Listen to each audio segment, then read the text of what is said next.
സൗദിയിൽ നിന്ന് ഇനി നാട്ടിലേക്ക്. ഞങ്ങൾക്ക് 2 മാസമാണ് വെക്കേഷൻ ഉള്ളത്. ഓരോ കോൺട്രാക്റ്റ് കംപ്ലീറ്റ് ആവുന്നതിന് തൊട്ട് മുമ്പായിട്ടാണ് നമ്മൾ ഇതേപോലെ വെക്കേഷന് പോവാറ്. ഇവിടെ നിന്ന് ഇറങ്ങുന്നതിന് മുമ്പ് തന്നെ ഞങ്ങൾ എയർ സുവിധയും അതുപോലെ ചെക്കിനും കാര്യങ്ങളൊക്കെ കംപ്ലീറ്റ് ചെയ്തിട്ടുണ്ടായിരുന്നു. ഇവിടെ നിന്ന് എയർപോർട്ടിലേക്കുള്ള ട്രാൻസ്പോർട്ടേഷനും ആക്ച്വലി ഫ്രീ ആണ്. പക്ഷേ ലാലുള്ള കാരണം ഞാൻ പുറത്തുനിന്ന് വണ്ടി വിളിക്കുകയാണ് ചെയ്തത്. ഓൾറെഡി 2 മാസത്തെ പെയ്ഡ് ലീവാണ്. അതുപോലെ തന്നെ എയർ ടിക്കറ്റും ഇവർ തന്നെയാണ് നമുക്ക് പ്രൊവൈഡ് ചെയ്യുന്നത്. നോർമലി നമുക്ക് എപ്പോഴും കിട്ടാറുള്ളത് സൗദിയുടെ എയർ ടിക്കറ്റ് ആണ്. പക്ഷേ ഈ പ്രാവശ്യം ഓൾറെഡി ലേറ്റ് ആയിട്ടാണ് നമുക്ക് കോളും കാര്യങ്ങളൊക്കെ വന്നത്.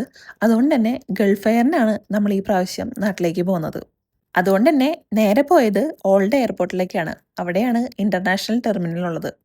ഖാസിം നിന്ന് നേരെ ബഹ്റൈൻ എയർപോർട്ടിലേക്ക്, അവിടെ നിന്ന് നേരെ കൊച്ചി.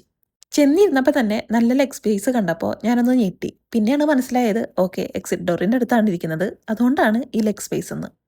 ഗൾഫ് എയറിൽ 35 kg ആണ് ലഗേജ് വരുന്നത്, പ്ലസ് 7 kg ക്യാരി ഉണ്ട്. നാട്ടിൽ പോകുന്നതിൻ്റെ എക്സൈറ്റ്മെൻറ്റ് കാരണം എനിക്ക് 2 ദിവസം ഉറക്കണ്ടാകുന്നില്ല. ആ ഉറക്കം ഞാൻ ഫ്ലൈറ്റിൽ അങ്ങനെ തീർത്തു. ജസ്റ്റ് 1 അവർ ലേ ഓവർ. ചെന്നതും ബോർഡിങ് സ്റ്റാർട്ട് ചെയ്തതും എല്ലാം ഒരുമിച്ചായിരുന്നു. പിന്നെ വീണ്ടും അവിടെ നിന്ന് നാട്ടിലേക്ക്. ഫ്ലൈറ്റിന്റെ ടൈമിങ് അടുത്തടുത്തായ കാരണമാണെന്ന് തോന്നുന്നുണ്ട്. പെട്ടെന്ന് നാട്ടിലെത്തിയ പോലെ തോന്നി. ഇത്ര നാളും പോയത് കൊണ്ടാണോ എന്നറിഞ്ഞൂടാ, എനിക്ക് സൗദിയാണ് കൂടുതൽ ഇഷ്ടപ്പെട്ടത്. നിങ്ങൾക്ക് ഏത് എയർലൈനാണ് കൂടുതൽ കംഫർട്ടബിൾ? ഫൈനലി ഞാൻ എൻ്റെ മേഘമൽഹാറിലെത്തി. അപ്പോൾ അത്രയുള്ളൂ. ശരിട്ടാ.